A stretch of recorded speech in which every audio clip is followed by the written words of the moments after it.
Gió vâng hát thì thầm đến bên tôi như thật gần. Gió muốn nói điều gì tha thiết.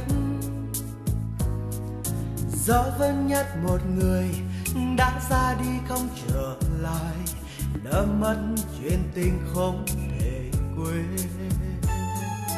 Nốt những chuỗi ngày dài ấm ôm bao đêm huyền diệu, ánh mắt ngấy giờ này xa lắm.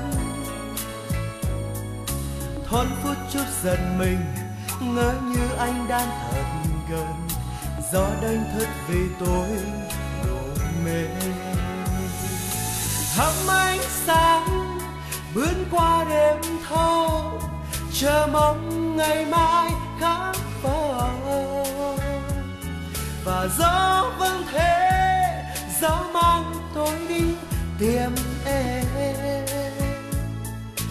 Dẫu có lúc nước mắt tuôn rơi như hạt sương bé nhỏ.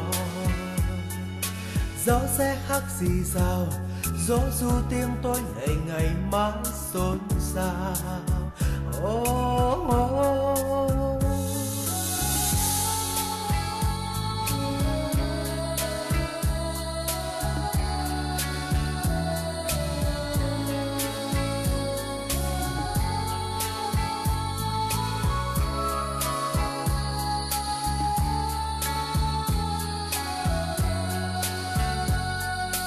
Gió vẫn hát thì thầm đến bên tôi như thật gần.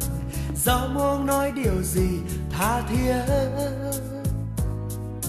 Gió vẫn nhắc một người đã ra đi không trở lại, đã mất chuyện tình không thể quên.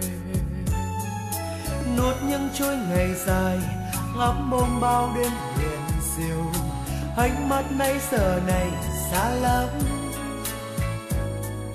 Thoáng phút chốc giận mình ngỡ như anh đang thật gần. Gió đánh thức vì tôi ngủ mê. Thắm ánh sáng bước qua đêm thâu, chờ mong ngày mai khắc vọng. Và gió vẫn thế, gió mang tôi đi tìm em. Dẫu có lúc nước mắt tuôn rơi như hạt sương bé nhỏ. Gió sẽ hát rì rào, gió du tim tôi ngày ngày mãi xôn xao. Gió sẽ hát rì rào, gió du tim tôi ngày ngày mãi xôn xao. Gió sẽ hát rì rào, gió du tim tôi ngày ngày mãi xôn xao. Gió sẽ hát rì rào, gió du tim tôi ngày ngày mãi xôn xao.